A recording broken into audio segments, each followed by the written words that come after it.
Hey guys, Super the Rage here. Hope you're having a fantastic day, and welcome to another Lawbreakers role guide. Today we will be covering the Enforcer class. The Enforcer is your standard Call of Duty style, primary assault rifle, secondary pistol type character.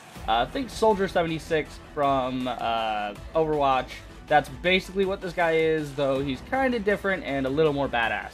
So let's go ahead and hop right into it with the melee damage. The melee damage is nothing special here. Standard 75 damage per kick. Very, standard, nothing to say on that. Then we move on to his Aerator, or Assault Rifle. It will do 15 damage to the body at long range, then 22 to the head at long range. At medium range, 22 to the body, 31 to the head, then 25 to the body, and 37 to the head at short range. So that's not really a major change between medium and short. So if you're going to engage somebody with a rifle, it's best done at medium range to make it harder for them to hit you and you to hit them. Unless you're engaging somebody like a gunslinger, in which case you really want to get on his face so he can't really pick you from afar. Then you go to the secondary weapon, which is the Badger. This thing is kind of interesting because it fires 7 shots at a time. I couldn't really calculate how many each shot damage would do because they all do damage at different ranges. So it's like, okay, long range does this much damage, but obviously the closer you get in this game, you get a damage boost because you're closer to somebody.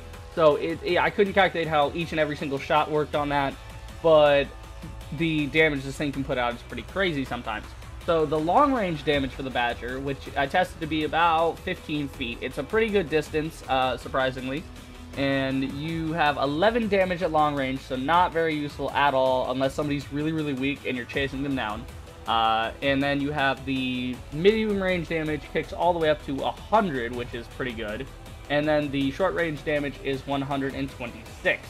So this thing is best used at short range, all up in somebody's face, like when you're on the point and you're just right there ready to kick their ass and you want to chase them down and do a lot of damage. This thing can actually put out a fair bit of damage.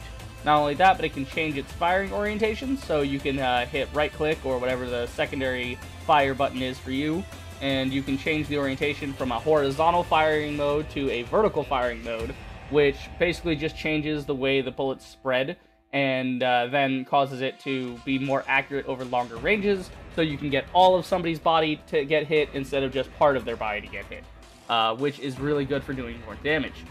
Then we're moving on to his first ability, which is the Electro-Mag EMP'd Grenade. This will damage enemies and silence them for a certain amount of time. The damage seems to not have any difference if it's direct or indirect, AoE, anything. It's basically standard. If someone's as far as they can be from the blast, it'll be about 22 damage. And then if it's right on somebody's face or on somebody's foot, then it's going to be around 50 damage. Up close. Now, do keep in mind the Electro-Mag can damage you as well, so, and when it damages you, if you just kind of want to run in and spam it at somebody's foot, kind of like, oh, I'm just going to run in here and throw it at the ground. That's not a good idea, because you're going to do 50 damage to yourself if you throw it at your own foot. It does not discriminate. So, keep that in mind. The silence duration is 3 seconds, and when I say silence, I mean that for the next 3 seconds, they are EMP'd and they can't do anything. Anything at all except for shooting, kicking, and normal jumping, just hitting the spacebar one time to do a little hop. That's all they can do. I've tested it on every single class, and there's nothing that anybody can do aside from melee attacks, normal jumping, and shooting. So it's pretty powerful, good for blitzball if there's a juggernaut guarding the goal and he keeps putting up a wall, so you could go ahead of the ball carrier, hit him with an EMP so he can't put the wall up, and then just have the ball carrier run into the goal. Very effective. Then we have the Distortion field, which is his left shift ability, his movement ability. You see me kind of use it out of spawn quite a few times to get back in the fight. This will actually increase not only movement speed, but fire rate of your weapons and the reload speed of your weapons. So it's not a major difference, but it does help a lot for doing more. Not to mention that when the Enforcer does damage to an enemy or gets a kill, it will actually put fuel back into his meter. So you can basically run at somebody while shooting them, doing a bunch of damage, and if it's like a tanky character, you're basically never going to run out of fuel while attacking them, so long as you're hitting every single shot. Now, I know it's not perfect, you're not going to do that in a lot of situations, but it does help. It helps with movement, and it helps with, doing a lot of damage very quickly. Then you have his ultimate ability, the Bloodhounds. This ability has 4 shoulder-mounted rockets that can either be locked on or free-fired. If you want to free-fire them, just double-tap Q, and they'll shoot in a straight line out to wherever your cursor is pointing. But if you want to lock on, it takes a minute, and that little circle that you saw earlier, that will tell you what your target is, and the Bloodhounds will just go straight for that target and blow them up. Now, it's not perfect. People can escape around corners and outmaneuver the Bloodhounds. You can do it even in free-floating space if you're good enough.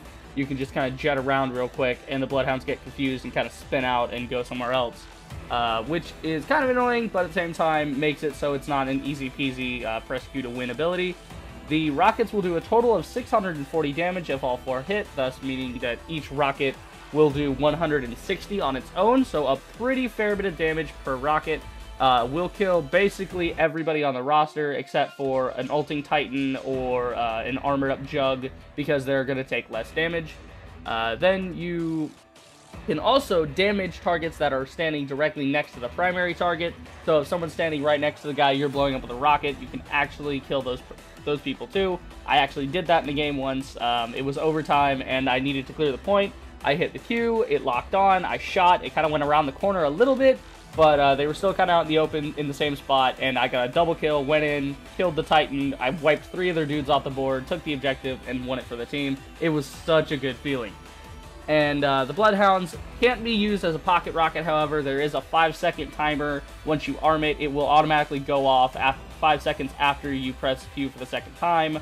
So once you arm it and then it goes off, then it's like, that's it. You can't just hold that. You can't just pocket rocket it and wait for the perfect time to blast somebody in the face with it, which is a good thing. I like that. I like that you can't do that.